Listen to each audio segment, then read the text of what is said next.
The story begins with a small boy named Noor. His father has already passed away, and he lives alone with his sick mother. For many days, her condition keeps getting worse, and Noor takes care of her with complete dedication. His mother feels regret that she could never do much for him, but she wishes from her heart that Noor fulfills all his dreams. One evening, Noor brings soup for her, only to find that she has passed away. He buries his mother beside his father, and from that moment on, Noor is completely alone in this world. Noor continues living in the forest by himself. He knows how to manage all household work and survives on his own. One day, he finds an old book that belonged to his father. His father used to read stories from it and often told Noor about adventurers. When Noor once asked what an adventurer is, his father explained that an adventurer is someone who faces any difficulty head-on, fights dragons with his companions, learns magic from ancient wizards, lifts curses from forests, and never backs down no matter how dangerous the challenge is. Remembering these words, Noor finally decides what he wants to become. Noor visits his parents' graves and tells them that he is leaving his home for the first time to become an adventurer. He prepares food for the chickens and goats he raised, then leaves for the city. The next day, he reaches the royal capital, a massive city. He goes to the Adventurers Guild and asks to register. The guild master tells him this place is not for children and suggests he go back home. When Noor reveals that both his parents are dead, the guild master feels pity and explains that to become an adventurer, Noor must first attend training schools and learn proper skills like swordsmanship or magic. Noor starts with sword training, dreaming of defeating dragons in a single strike. However, while others show powers like fire and lightning through their swords, nothing happens for him. Months pass, and Noor fails to learn any advanced skill. His teacher eventually tells him to quit, explaining that the only thing Noor learned was parry, a basic defensive technique. The teacher advises him to find another path since swordsmanship does not suit him. Noor then tries the warrior school, hunter school, thief school, and even magic school. He trains physically, breaks bows by accident, fails to disarm traps, and can only create a tiny flame with magic. Eventually, he returns home, disappointed but not defeated. He remembers his sword teacher's words that mastering one skill through repetition might lead to something greater. So Noor chooses parry and trains relentlessly with a wooden sword. After 1 year, he can parry 10 swords at once. After 3 years, he reaches 100. Even after 14 years of non-stop training, no new skill appears, but Noor can now parry 1,000 attacks in a single moment. Still, he refuses to give up. As a final attempt, he returns to the guild and explains his abilities, which are all basic skills. The assistant dismisses him, but the guild master listens and explains the ranking system. Since Noor lacks multiple useful skills, he cannot even qualify for E rank. Seeing Noor's despair, the guild master offers him F rank, a hidden rank meant for small city jobs. Noor accepts without hesitation. He registers, receives his license, and starts doing simple work like carrying loads, catching runaway cats, and helping people around the city. Even though these tasks are small, Noor feels satisfied because he is finally helping others as an adventurer. One day, while working near a construction site, Noor hears a girl screaming for help from inside a cave. He rushes in and finds a princess named Lin, trapped by magic, with a terrifying monster standing before her, a minotaur. The guards fight but are killed one by one. Noor throws a stone into the monster's eye and deflects its attacks using his parry skill. Though his sword breaks, he continues fighting, determined to protect the frightened girl. Using only a broken blade, Noor parries the minotaur's attacks until the monster's own axe slips and beheads it. The spell breaks and the princess is freed. Lin thanks him and asks his name, but Noor silently leaves. Later, Lin's brother Lord Ren investigates the incident and realizes the monster was summoned intentionally using a control ring. The control stone used on the monster is extremely rare and cannot be bought, which proves the attack was not done by someone from inside the kingdom. It clearly points to the enemy nation Deridas. They tried to assassinate Princess Lin using the monster, meaning they want war. Their real target is the ancient dungeon owned by this kingdom, which contains countless valuable relics. However, the identity of the person who killed the monster remains unknown. Meanwhile, Noor visits the guild master. He is told that an rank monster appeared near the construction site where Noor worked yesterday and was killed by an unknown person. Noor is confused because he believes he only killed a normal bull. When he asks for more work, the guild master advises him to quit labor jobs and find something better. At that moment, Princess Lin arrives. She used her detection skill to find find Noor. As people begin recognizing her, she takes Noor outside and uses soundproofing and invisibility. She sincerely thanks him and offers a huge reward, but Noor refuses, saying her gratitude is enough. Lin insists that her father wants to meet him. After repeated refusal, Noor finally agrees. She takes him to the palace, where Noor realizes how wealthy her family is. They meet Nas, Lin's bodyguard, though Noor mistakes her for a maid. On the way to the king, they meet Gilbert, who immediately suspects Noor is the one who killed the monster. Since Nas does not trust him, she brings Gilbert along. Inside, King Klez is discussing with his son Ren how Daridas rejected peace and demanded control of the dungeon. Lin arrives, and Ren scolds her for going out alone. Lin reveals that Noor is the one who saved her life. The king thanks Noor and insists on giving him a reward: money, land, even half the dungeon's treasure are offered. But Noor refuses everything. Finally, the king gives Noor an old, strange sword from behind the throne. Though heavy, Noor uses physical enhancement and swings it easily, shocking everyone. The king asks Noor to train Lin, but Noor says she should choose her own path. As he leaves, Noor thinks the sword will be useful for cleaning drains. Outside, Naz reveals her true identity as the Divine Shield, vice captain of the royal military. She thanks Noor, warns him about proper manners with the king, asks his name, reacts strangely, and leaves. Just then, Gilbert challenges Noor to a fight. In the training room, Gilbert attacks relentlessly, but Noor dodges every strike with ease. Even Gilbert's ultimate attack fails to touch him. Noor suddenly declares defeat and walks away, leaving everyone stunned. For the first time in his life, Gilbert feels true shame, realizing he has encountered someone far stronger than himself.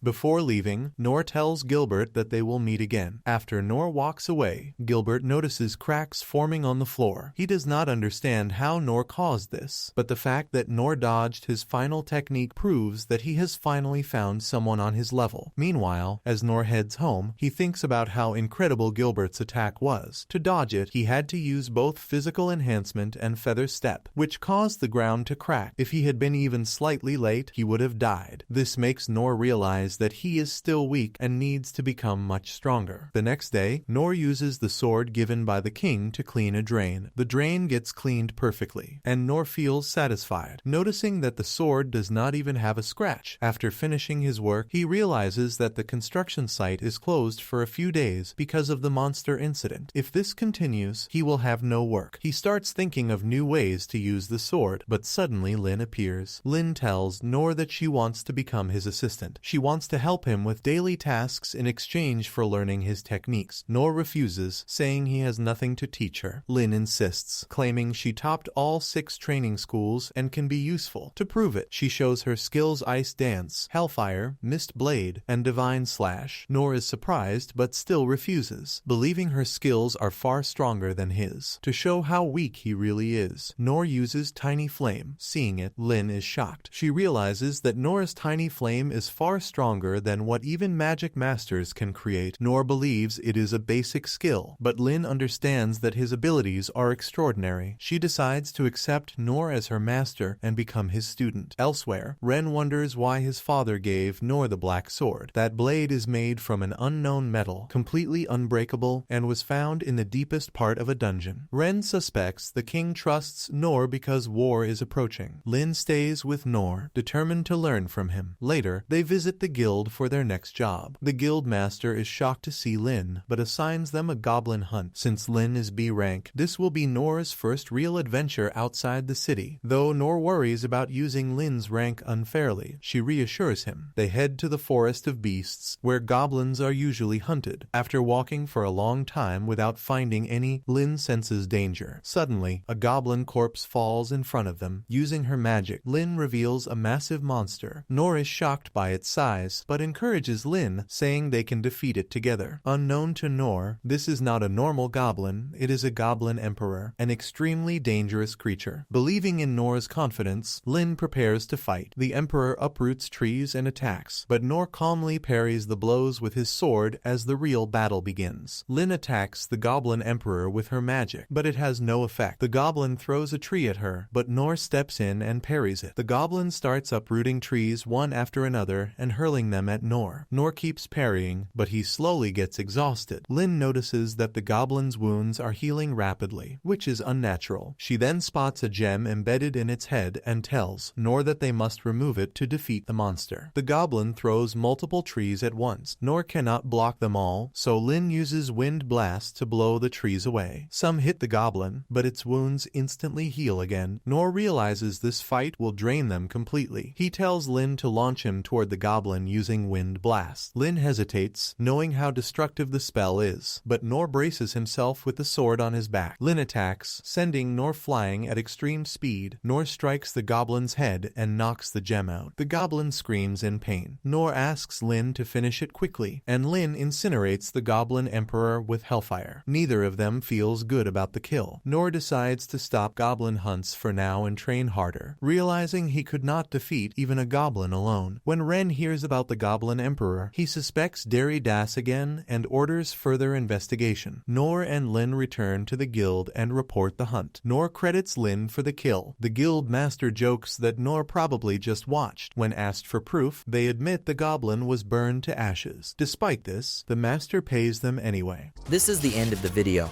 If you guys want to see the next part, then don't forget to subscribe and like the video.